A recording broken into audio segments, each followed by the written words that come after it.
Prostate specific antigen PSA. എന്താണ് PSA?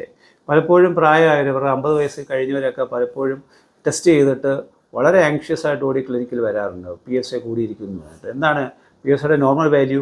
4 nanogram ആണ്. നമുക്കറിയാം പ്രായം അനുസരിച്ച് ചെറിയ വേരിയേഷൻ 2.5 to 6.5 വരെയൊക്കെ പോകാറുണ്ട്. 75 വയസ്സുള്ള ആൾക്ക് ഒരു 6.5 എന്നൊക്കെ പറയുന്നത് നോർമലാണ്. നാനോഗ്രാം പെർ മില്ലി ലിറ്ററാണ്.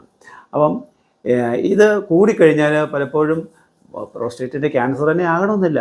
ഇപ്പം നിങ്ങൾ ഒരു പ്രോസ്റ്റേറ്റിൻ്റെ ഒരു ബയോപ്സി എടുത്തു, അല്ലെങ്കിൽ പ്രോസ്റ്റേറ്റിന് വേണ്ടി പ്രോസ്റ്റേറ്റിൽ ഒരു ചെറിയ ഇൻഫെക്ഷൻ ഉണ്ടായി, അല്ലെങ്കിൽ ഒരു ഇൻഫ്ലമേഷൻ, ഒരു വീക്കം ഉണ്ടായി, അതല്ലാന്നുണ്ടെങ്കിൽ ഒരു എജാക്കുലേഷൻ സംഭവിച്ചു, അതല്ലെങ്കിൽ ചില മരുന്നുകൾ കഴിച്ചാൽ പോലും PSA കൂടാറുണ്ട്. ഇനി ഒരു യൂറിനറി ട്രാക്റ്റ് ഇൻഫെക്ഷൻ വന്നതിന് ശേഷം PSA ടെസ്റ്റ് ചിലപ്പോൾ കൂടിയിരിക്കും. ഇനി ഒരു യൂറേറ്റർ കത്തീറ്റർ ഇൻട്രൊഡ്യൂസ് ചെയ്തതിന് ശേഷമാണ് നിങ്ങൾ PSA നോക്കുന്നതെങ്കിലും കൂടിയിരിക്കും. അപ്പോൾ ഇതൊക്കെ ചില കാരണങ്ങളാണ്. അപ്പം അതിൽ ഏറ്റവും കൂടുതൽ ആങ്സൈറ്റി ഉണ്ടാക്കുന്നത് ക്യാൻസർ ആണോ എന്നുള്ളതാണ്. ക്യാൻസർ സമയത്ത് PSA ഒരുപാട് കൂടാനുള്ള സാധ്യതയുണ്ട്. അങ്ങനെയാണെങ്കിൽ മാത്രമേ അത് ക്യാൻസറിൻ്റെ ഒരു സ്പെസിഫിക് ടെസ്റ്റ് അല്ല എന്ന് പ്രത്യേകം എല്ലാ ലിറ്ററേച്ചറിലും പറയുന്നുണ്ട്. ക്യാൻസറിൻ്റെ PSA കൂടുകയാണെങ്കിൽ നിങ്ങൾ കൂടുതൽ വറീഡ് ആകേണ്ട കാര്യമില്ല. ഏതായാലും യൂറോളജിസ്റ്റിനെ കാണുകയോ ഹോമിയോപ്പതി ഡോക്ടറെ കാണുകയോ അല്ലെങ്കിൽ ഏതാണോ നിങ്ങളുടെ ഫിസിഷ്യൻ അവരെ കണ്ടിട്ട് കൂടുതൽ ഉപദേശങ്ങൾ തേടേണ്ട ഒരവസ്ഥയാണ്.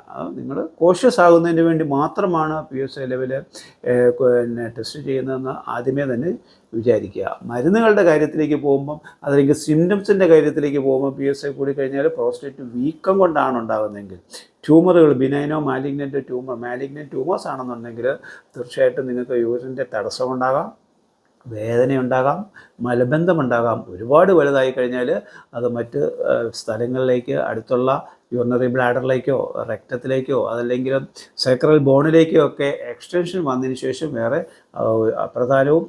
പ്രാധാന്യമുള്ള ഒരുപാട് സിംറ്റംസും ചിലപ്പോൾ ഡെവലപ്പ് ചെയ്തെന്ന് വന്നേക്കാം. അങ്ങനെ ഒരു അവസരം തീർച്ചയായിട്ടും മരുന്നുകൾ നിങ്ങൾ കഴിക്കണം.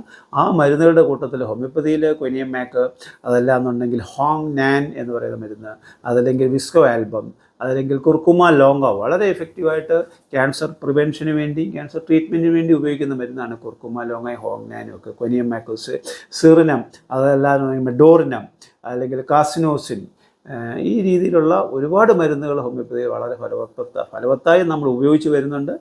പ്രിവെൻറ്റ് ചെയ്യാനും ഇനി പ്രോസ്റ്റേറ്റ് ഓപ്പറേഷൻ സർജറി ചെയ്തതിന് ശേഷമാണ് വരുന്നതെങ്കിൽ അവർക്ക് കൂടുതൽ ഇത് എക്സ്റ്റൻഷൻ, മെറ്റാസ്റ്റാസിസ് ഒഴിവാക്കുന്നതിനും വേണ്ടി ഈ മരുന്നുകൾ പലപ്പോഴും നമ്മൾ ഫലവത്തായി കാണുന്നുണ്ട്. അപ്പം ട്രീറ്റ്മെൻറ്റിൻ്റെ കാര്യത്തിലും പ്രിവെൻഷൻ്റെ കാര്യത്തിലും ഹോമിയോപ്പതിക്ക് വലിയൊരു റോള് സമൂഹത്തിന് നൽകാനുണ്ട്.